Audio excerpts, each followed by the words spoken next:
ঘোর অন্ধকার এই জাতিকে ঘেরাও করে ছেয়ে ফেলেছিল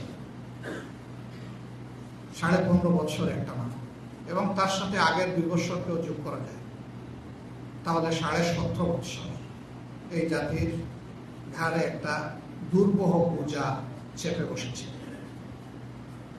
আল্লাহ তাআলার মেহেরবানিতে 2024 সালের জুলাই আগস্ট বিপ্লবের মধ্য দিয়ে আল্লাহ তাআলা এই বোঝাটা আমাদের ঘাড় থেকে সরিয়ে দিয়েছে, আলহামদুলিল্লাহ। রংপুরবাসী আপনারা গর্বিত যে এই বিপ্লবে যার নামটা প্রথমেই আসে সে আপনাদের সন্তান, যে তার জীবন উপহার দিয়ে দুনিয়া থেকে বিদায় নিয়েছে। আল্লাহ তাআলা তাকে মর্যাদাবান শহীদ হিসাবে কবুল করুন। আমিন। স্লোগান দিতে গিয়েও তার নামটা প্রথমে আসে, আবু সাইদ মুগ্ধ শেষ হয়নি যুদ্ধ। আসলেই আপনারা ভাগ্যবান। আল্লাহ তাআলা এর বরকত পুরা রংপুর দিনাজপুর অঞ্চলকে দান করেন। আমি যতটুকু জানি সে আমাদের কলিজার টুকরা সন্তান ছিল। মাদ্রাসা ব্যাকগ্রাউন্ড থেকে এসে বিশ্ববিদ্যালয়ে পড়তে আসছে, একটা সাদামাটা পরিবারের সন্তান। তাদের বাড়িতে আমার 2 বার যাওয়ার সুযোগ হয়েছে, 2 বার বা 3 বার আমি দেখে আসার সুযোগ পেয়েছি। খুবই নিরীহ একটা পরিবার। এই ছেলেটাই ছিল এই পরিবারের আলোর মশা। সে বাংলাদেশে আলো বিতরণ করে নিজে চলে গেছে, জাতিকে আলোকিত করে পরিবারের আলো বুকে নিয়ে সে চলে গেছে। আল্লাহ তাআলা তার কবরকে তার জান্নাতি আলো দিয়ে পরিপূর্ণ করে। যে আলোটা সে রেখে গেছে এটা যেন যুগ যুগ ধরে এই মশালটা আমরা ধরে রাখতে পারি। আল্লাহ আমাদের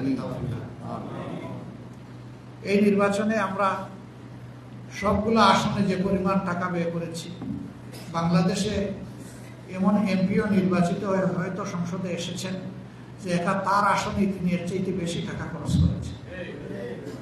আমরা এটাও দেখেছি আমাদের সফল হয়ে বের হয়ে আসা যারা সংসদ সদস্য, তাদের বিভিন্ন জনের এলাকায় গরিব মানুষের মধ্যে বস্তা বস্তা টাকা বিতরণ করা হয়েছে।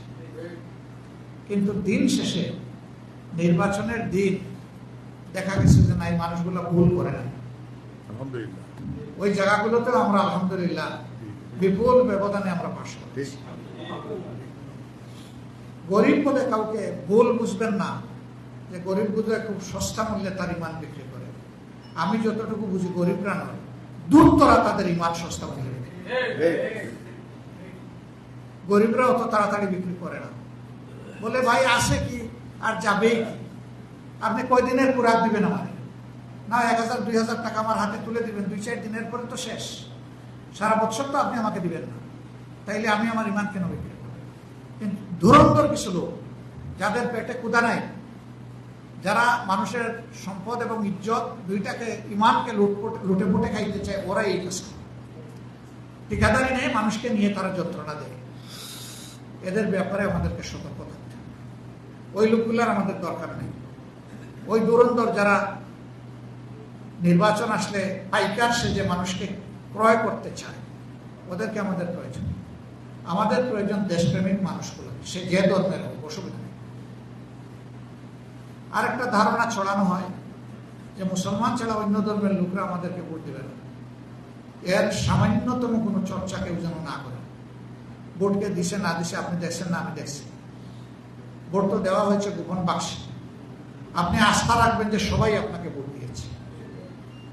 আপনি একজনের ব্যাপারে ধারণা করলেন সে দেয় নাই, অথচ সে দিয়েছে, আপনি তার হক নষ্ট করবেন, এবং এই ধারণার কারণে আপনি নিঃসন্দেহে গুনাহগার হবেন।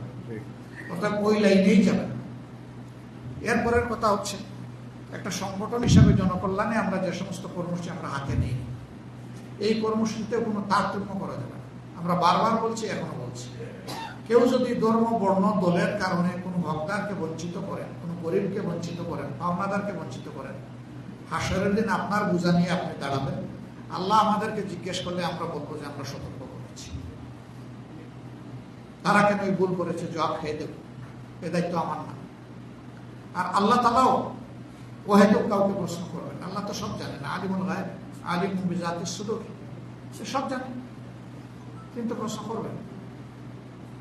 সাবধান, কারো হক যেন আপনাদের হাতে বিঘ্নিত না হয়। বিশেষ করে জনপ্রতিনিধি হিসাবে যারা নির্বাচিত হয়েছে তারা এই বিষয়টা বিশেষভাবে খেয়াল রাখবে।